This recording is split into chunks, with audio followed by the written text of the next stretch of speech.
مذہب شیعہ میں جتنا بڑا علامہ یا ذاکر ہوگا اتنا ہی بڑا اصحاب رسول امہات المومنین سے بغض رکھنے والا ہوگا۔ سب سے بڑی مثال آصف علوی کی ہے جو شیعہ مذہب میں سب سے زیادہ سنا جاتا ہے، اور جو نماز قرآن کی بات کرے اسے مذہب شیعہ میں کوئی خاص اہمیت نہیں حاصل ہوتی۔ ایک چھوٹی سی مثال ان صاحب کی آپ کے سامنے ہے۔ شیعوں کو غور کرو، امام نماز سے محبت کرے ہمیں نفرت ہو۔ اگر شیعوں غیر عام ہوتی ہے مولا کہہ دے ابو سمامہ یہ کوئی نماز کا ٹائم ہے، جاؤ جس کو وقت ملتا ہے پڑھ لو، ہماری تو مجلس خراب ہوتی ہے۔ حسین ابن علی سے محبت ہو اور اس چیز سے محبت نہ ہو جس سے حسین محبت کرتے ہیں، یہ کیسی محبت ہے؟ خدا کا نافرمان کبھی شیعہ نہیں ہو سکتا، شیعہ ہو سکتا ہے، خدا کا نافرمان کبھی شیعہ نہیں ہو سکتا۔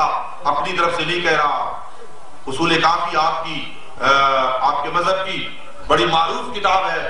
اصول کافی کے اندر امام محمد باقر علیہ السلام کا ارشاد ہے۔ امام علیہ السلام فرماتے ہیں من کان مطیعا للہ فہو لنا ولی ومن کان عاصیا للہ فہو لنا عدو۔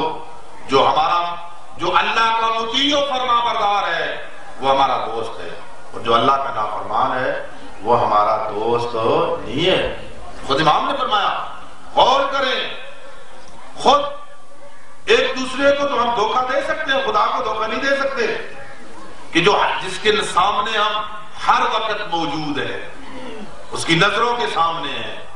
ائمہ کے ماننا، ولایت اہل بیت کو ماننے کا مطلب یہ نہیں کہ ولایت اہل بیت آپ کو عمل سے چھٹی دلاتی ہے۔ ولایت اہل بیت کا قبول کرنا ذمہ داریوں میں اضافہ کرنا ہے، کمی نہیں ہوتی اس میں۔ انسان کہے کہ میں علی بن ابی طالب کا شیعہ ہو گیا ہوں اور اب میں مکمل مجھے آزادی مل گئی ہے، میرے اوپر کوئی واجبات نہیں ہے۔ نہیں، واجبات بھی ہیں، بعض کاموں سے روکا بھی گیا ہے، فرمایا یہ محرمات ہیں ان سے رک جاؤ، یہ واجبات ہیں ان کو بجا لانا پڑے گا۔ آزاد بندے کو شیعہ نہیں کہتے، غلام کو شیعہ کہتے ہیں، جو اپنے آپ کو علی بن ابی طالب کا غلام سمجھے۔ ہمارے گلے میں توق ہے ولایت اہل بیت کا، رسی ہے ولایت اہل بیت کی۔ یاد رکھ یہ رسی کسی شیطان کے ہاتھ میں نہیں ہونی چاہیے، یہ دشمن علی کے ہاتھ میں نہیں ہونی چاہیے، یہ رسی ہمارے امام کے ہاتھ میں ہونی چاہیے۔ ہمیں امام اشارہ کرے اور ہم امام کے پیچھے پیچھے چلتے رہیں، جدھر امام راضی ہوں ہم ادھر جائیں، جدھر امام ناراض ہوں ہم ادھر نہ جائیں۔ میں بڑا حیران ہوتا ہوں، آخر ایک فطرت محبت ہے، محبت کے تقاضے ہوتے ہیں۔ حسین ابن علی سے محبت ہو اور اس چیز سے محبت نہ ہو جس سے حسین محبت کرتے ہیں، یہ کیسی محبت ہے؟ ادھر تو ہم کہیں کہ مولا حسین ہمیں آپ سے محبت ہے، اور جس چیز کو مولا حسین پسند کرے اس کو ہم پسند نہ کریں، تو یہ کیسی محبت ہے؟ کوئی محب کبھی بھی ایسا عمل نہیں کرتا جس کو اس کا محبوب ناپسند کرے۔ ہمارے محبوب حسین ابن علی ہیں، ہم دیکھیں کہ ہمارا محبوب کس میں راضی ہوتا ہے۔ کیا مجھے بتاؤ 57 برس عمر تھی امام علیہ السلام کی کربلا میں، ایک دن کم تھا، حسین ابن علی کی کوئی نمازیں قضا ہو گئی تھی؟ کوئی سجدے قضا ہو گئے؟ تہجد چلو اور نہیں، تہجد قضا ہو گیا ہو۔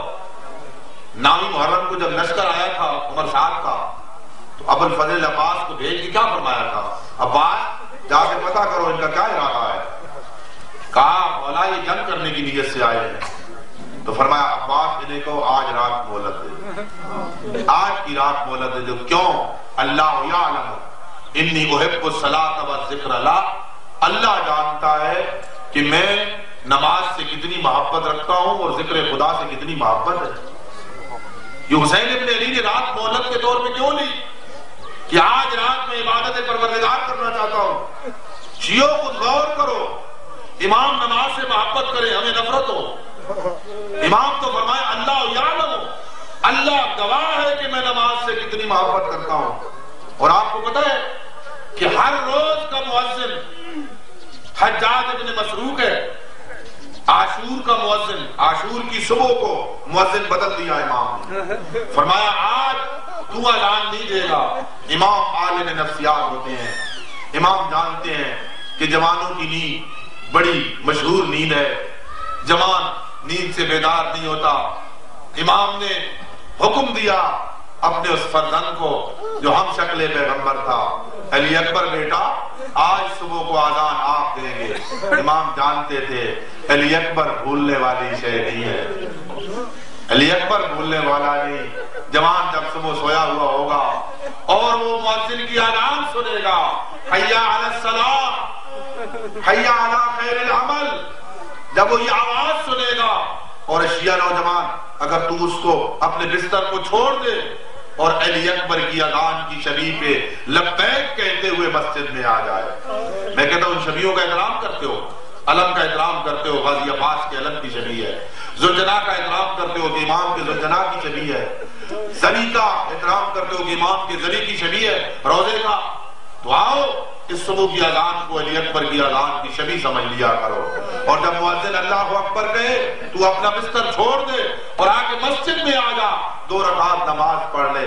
خدا شاہد ہے علی اکبر نے تجھے اپنا غلام بنا لیا، جنت تیرا انتظار کرے۔